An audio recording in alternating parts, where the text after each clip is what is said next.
والسلام على أشرف المرسلين سيدنا محمد. أهلا وسهلا حبايبي متابعيني في الماث.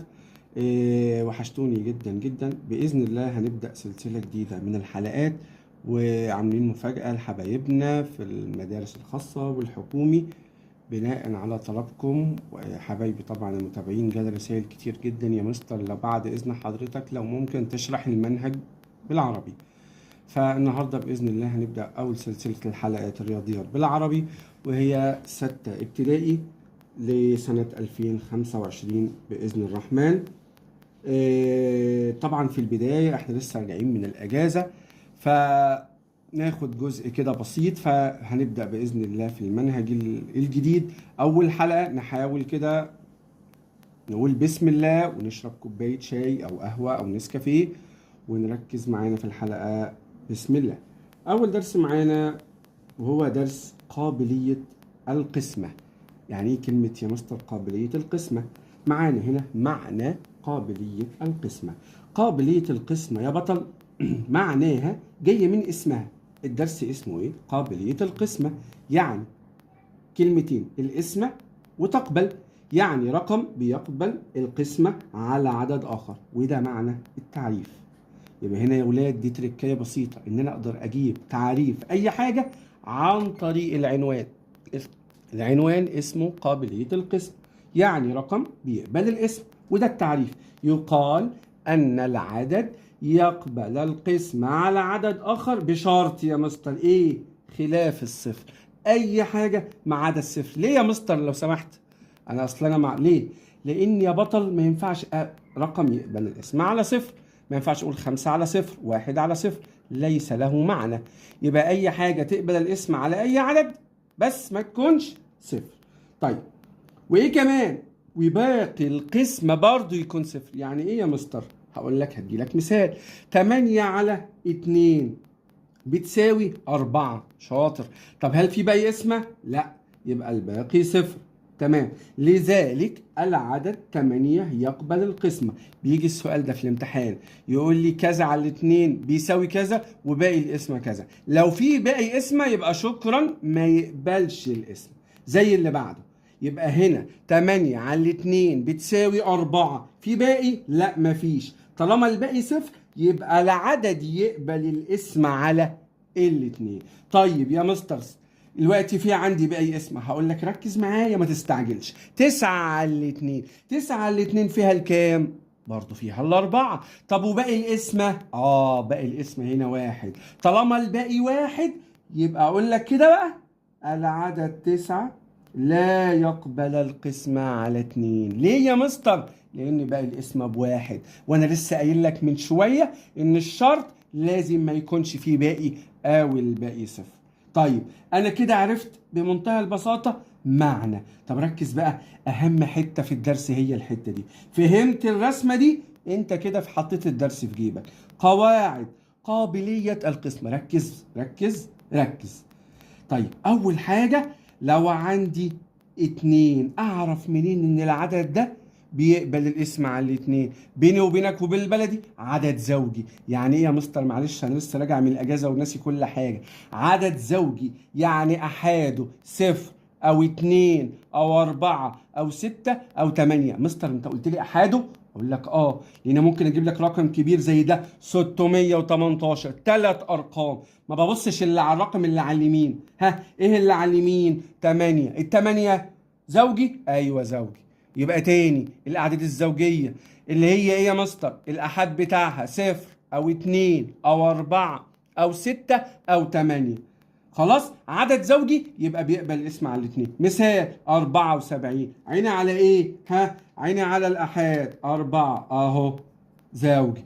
618 فين الأحاد؟ اهو 8 زوجي. 36 الستة زوجي. يبقى كده شكرا بيقبل الاسم على الاتنين. ركز بقى في دي عشان كله بيتلخبط فيها. امتى اعرف ان العدد مهما كان؟ لو 20 رقم، لو 100 رقم اعرف انه بيقبل الاسم على 3. هقول لك في شرط بسيط قوي. ايه هو؟ اجمع ارقامه لو تقبل الاسم على 3 او من عوامل ال3 يبقى بتقبل الاسم على 3. مثال 792. شوف رقم كبير قوي. نيجي نجمع 2 زائد 9 11. 11 زائد 7 18. طب 18 ده في جدول 3. ايوه يا مستر، يبقى ده يقبل الاسم على 3. طيب مثال تاني معلش يا مستر. 81. 81 1 زائد 8 بكام؟ ب9. والتسعة في جدول 3 يبقى بيقبل الاسم على 3. يبقى اقدر اعرف اي رقم في خلقه ربنا بيقبل الاسم على 3 ولا لا. اجمع ارقامه، لو لقيته من عوامل الثلاثة يبقى انا كده صح. طيب كده خلصنا من الاثنين وخلصنا من الثلاثة. ركز بقى، بيعرف منين ان بيقبل الاسم على 4؟ في عندي حاجة سهلة جدا. الآحاد والعشرات من مضاعفات الأربعة. يعني إيه مضاعفات 4؟ يعني بيني وبينك من جدول 4 اللي هو إيه؟ 4 8 12 16 20 24 28 32 36 40. ده جدول 4 أنا قلته بسرعة. بص الآحاد والعشرات في جدول 4 بقى معانا. مثال يا مستر 116 أول رقمين بس اللي على اليمين. 16 في جدول 4 يبقى مضاعفات الأربعة. نيجي هنا 332 ماليش دعوة اللي بأول رقمين، حط خط تحت أول رقمين. 32 يا مستر 32 على 4 فيها الثمانية. طالما 32 على 4 فيها الثمانية يعني من مضاعفات الأربعة. تمام يا بطل؟ يبقى 32 من مضاعفات الايه؟ الاربعه. طيب سهل قوي ده بقى. اعرف منين ان العدد بيقبل الاسم على 5؟ ده انا عارفها من زمان، يا احد صفر يا 5. مثال 600 اهو صفر. 135 احد 5. 50 احد 0. دي سهله، صفر او 5 يبقى بيقبل الاسم على 5. طب ركز بقى معايا في دي يا بطل اللي كله بيغلط فيها. انت عدد يقبل الاسم على 6. هقول لك في شرطين 2 مالهمش تالت. ركز معايا، هما شرطين 2. اول حاجة بيقبل الاسم على 3، وانا لسه قايل امتى يقبل الاسم على 3. تاني حاجة عدد زوجي. يعني ممكن واحد شاطر يقول لي يا مستر يعني بيقبل اسم على الاتنين. هقول لك شاطر. يبقى لو قبل الاسم على الاتنين وتلاتة في نفس الوقت يبقى بيقبل الاسم على 6. هقول تاني ركز معايا، لو بيقبل على 2 أو 3 في نفس الوقت يبقى بيقبل الاسم على 6. مثال 462. تمام 462 عدد زوجي. ادي اول شرط. بيقبل اسم على 3 ازاي؟ اقول لك ما انا لسه قايل لك نجمع 2 زائد 6 8. 8 زائد 4 12. خلاص نجح في الاختبار، الشرطين اتحققوا يبقى شكرا بيقبل الاسم على 6. طيب مثال تاني 72 زوجي. بيقبل ب2. ادي اول اختبار. الاختبار التاني 2 زائد 7 بكام؟ ب9. و9 في جدول ايه؟ 3. برافو عليك. يبقى كده نجح في الاختبارين، يبقى كده بيقبل الاسم على 6. طيب اخر حاجة عندي في الجدول امتى يقبل الاسم على 10؟ اسهل حاجة في الدنيا، احاده 0 وانا مغمض. 60 اهو. 700 80 مليون مليار اي حاجه فيها 0. تريليون اي حاجه خلقها ربنا فيها 0. ده كده بيقبل الاسم على 10. يبقى كده ركز في الجدول ده، ويا ريت توقف الفيديو وتراجعه كذا مره لان دي الزتونه بتاعت الدرس. فهمت الجدول ده؟ اتحداك لو جالك سؤال في الامتحان مش هتعرف تحل عليه باذن الله. يبقى امتى يقبل الاسم على الاتنين؟ زوجي خلاص زوجي بس شكرا. 3 مجموع ارقامه تقبل الاسم على 3. مجموع ارقامه تقبل الاسم على 3. اجمعوا من الاخر، اجمع الارقام لو في جدول 3 بقت كده مقبوله. هنا 4 قلنا شرط واحد، اول رقمين ناحيه اليمين اللي هم الاحاد والعشرات بتقبل الاسم على الأربعة. يعني من الآخر جدول 4 أول رقمين في جدول 4 من أول 4 لحد 40. تمام 5 وأنا مغمض 0 و5. الستة شرطين زوجي أو بيقبل الاسم على 2. تاني حاجة مجموع أعداده تقبل الاسم على 3. وآخر حاجة عندي العشرة لو أحاده بصفر وأنا مغمض. نيجي هنا أول حاجة حدد قابلية قسمة. أول رقم عندي 432. أمسك الرقم كده أبص له كده بصة. أول حاجة الأحد هنا كام؟ 2. يبقى أول حاجة تقبل الاسم على 2. ليه؟ عدد زوجي. واحدة واحدة. خلصنا الاتنين. نيجي على التلاتة. نجمع 2 زائد 3 زائد 4. 2 زائد 3 5. 5 زائد 4 9. طالما 9 يبقى بيقبل الاسم على 3. مجموع أرقامه تقبل القسمة على 3. خلاص خلصنا من الاتنين، خلصنا من التلاتة.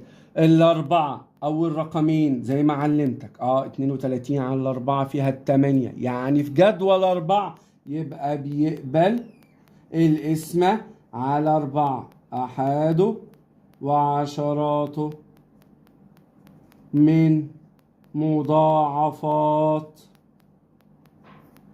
الأربعة. خلاص.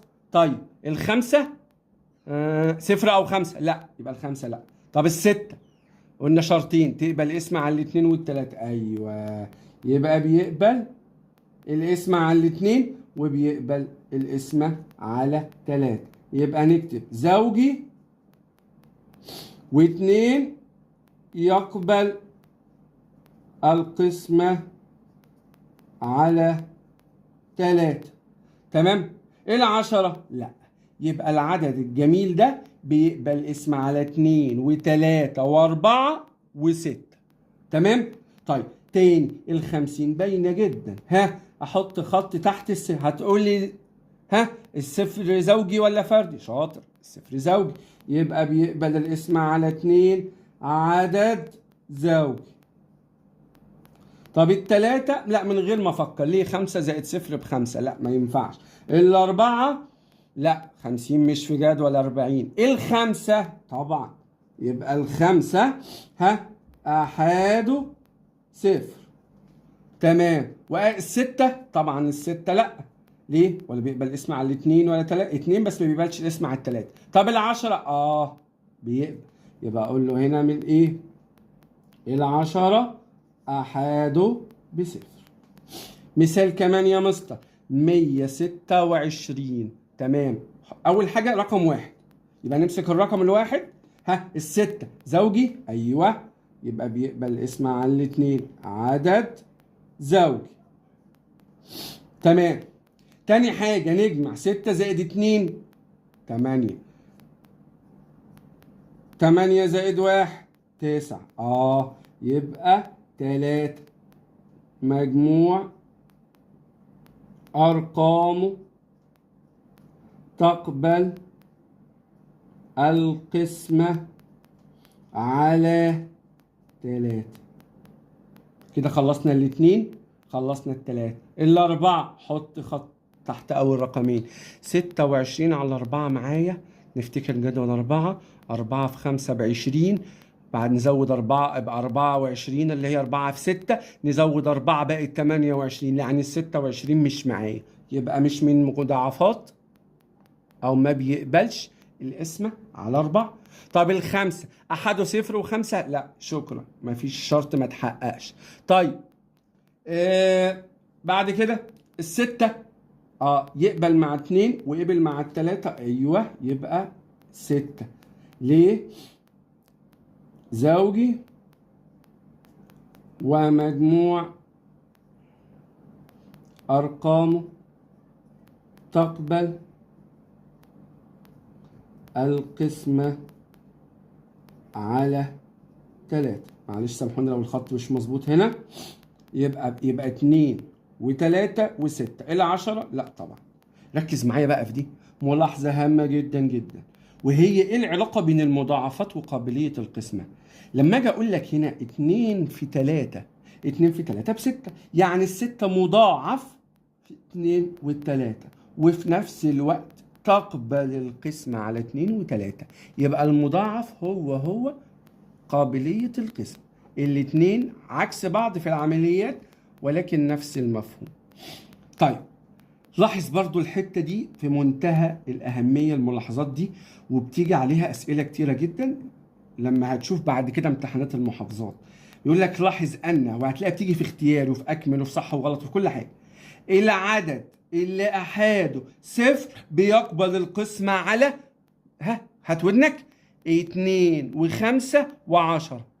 تاني، الأحاد اللي عدده 0 بيقبل القسمة على 2 و5 و10. لسه من شوية لو أخدت بالك كنت بشرح لك أهو 50 أحده إيه؟ 0. قبل القسمة على إيه؟ 2 و5 و10. مهمة جدا يا ولاد الحتة دي، في منتهى الأهمية. تاني ملاحظة معايا، كل عدد يقبل القسمة على نفسه ما عدا ايه؟ ما عدا الصفر. صدق يا مستر صح؟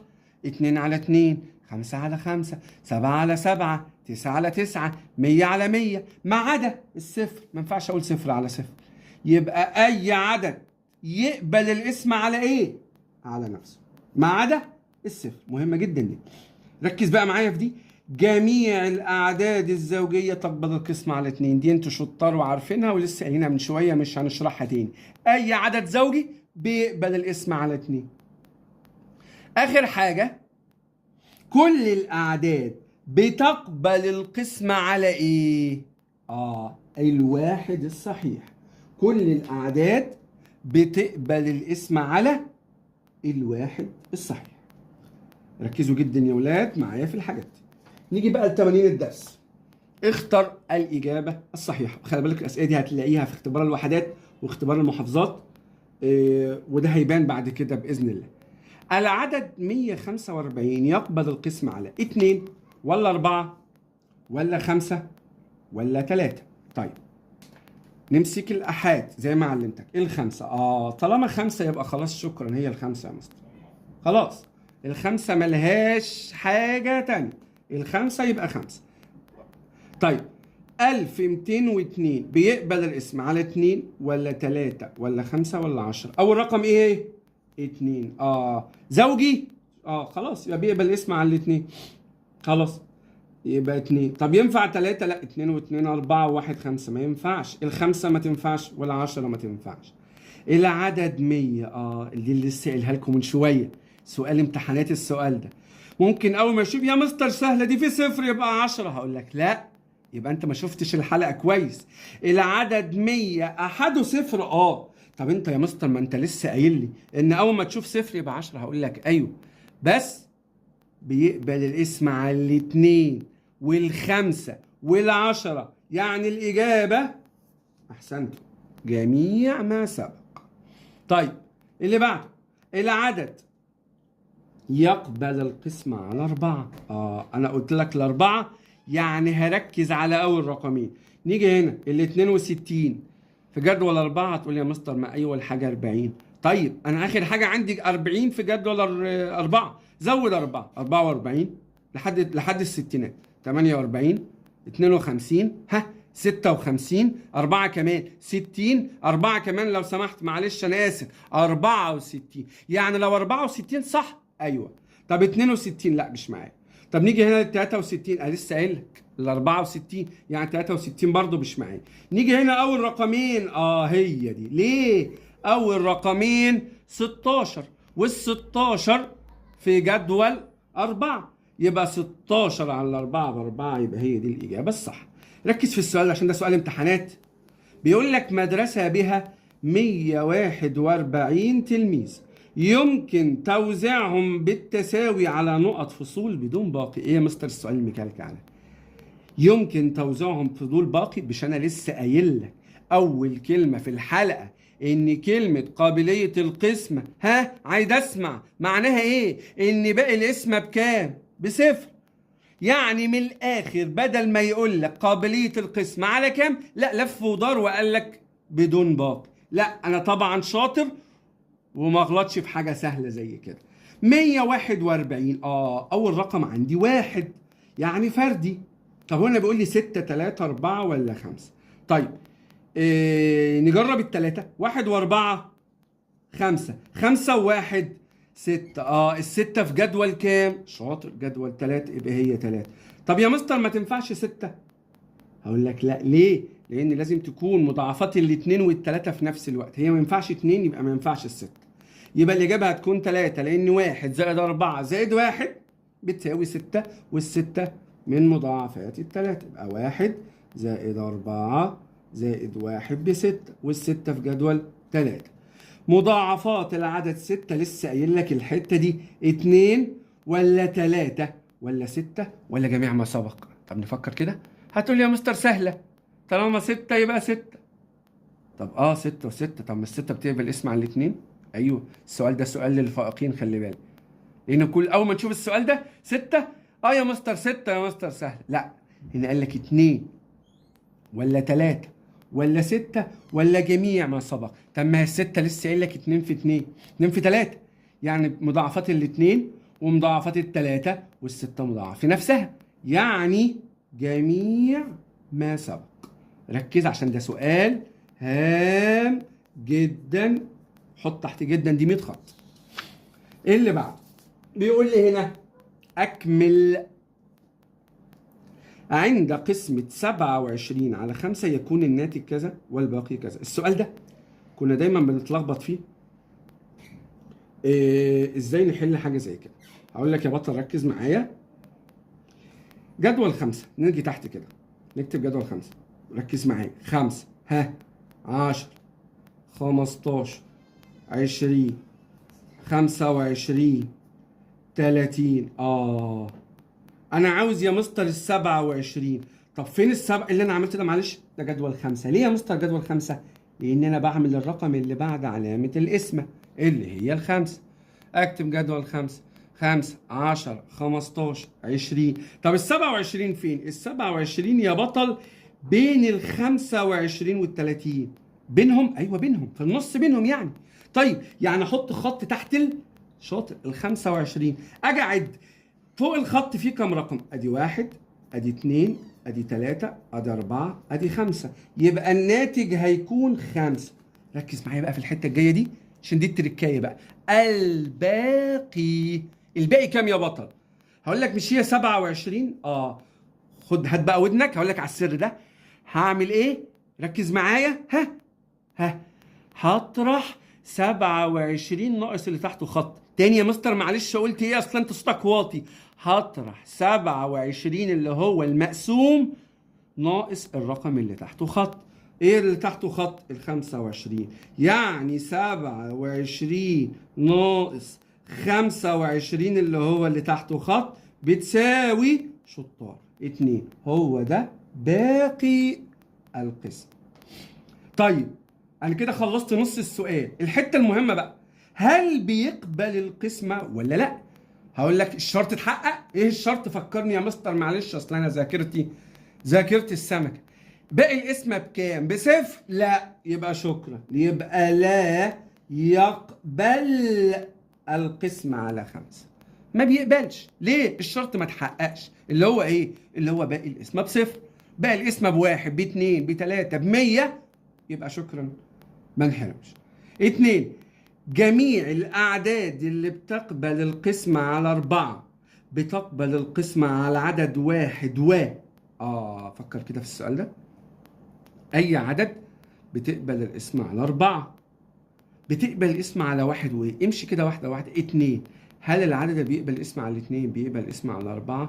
طبعا. ازاي؟ هات أي رقم. 16 على 2 فيها 8. هات رقم تاني 40 على 2 فيها 20. لازم وانا مغمض اللي بيقبل الاسم على 4 بيقبل الاسم على 1 وعلى 2. يا جماعة والله الأسئلة دي في منتهى الأهمية. يا ريت نشوف الحلقة مرة و2 عشان نستوعب المعلومات دي. أنا بلخص على قد ما بقدر وبجيب خبرة. طبعا أنا خبرة أكتر، تقريبا 16 سنة في المجال ده، فبحاول اجيب الزبد من الاخر. فالاسئله دي لازم تكون مركز وتحلها بايدك تاني بعد الحلقه. يعني الشطاره ان انا اسمع المعلومه وخلاص وشكرا واخش انام، لا، الشطاره ان انا احل بايدي الاسئله واشوف المستر كان بيقول ايه واطبق، اسمع المستر بيقول ايه واجيب الكتاب وابدا احل. وهقول تاني، لو في اي سؤال صعب واقف معاكم ابعتولي وان شاء الله مش هسيبكم باذن الله. العدد اللي بيقبل الاسم على 2 و3، خلاص يا مستر احنا حفظناها من اول الحلقه وانت بتعيد وتزيد فيها. طالما قبل الاسم على 2 وعلى 3 يبقى وانا مغمض شكرا بيقبل الاسم على 6، خلاص حفظناها. جميع الاعداد تقبل القسم على، لسه قايلها في الملاحظات لو تفتكر، اي حاجه بتقبل الاسم على 1 مفيش فيها اي مشكله. العدد اللي مجموع ارقامه 3 بيقبل الاسم على، خلاص قلناها 200 مرة، بتقبل الاسم على 3. ودي كانت أول حلقة معانا في المنهج الجديد. ما تنساش لو عجبكم الطريقة الجديدة في الحلقات تكتب لي في التعليقات، لو في أي معاك سؤال صعب برضو تكتبهم لي. ولو أول مرة تتفرج عليا ما تنساش تعمل لايك للصفحة وسبسكرايب للقناة. أشوفكم على خير، وما توفيقي إلا بالله، عليه توكلت وإليه أنيب، والسلام عليكم ورحمة الله وبركاته.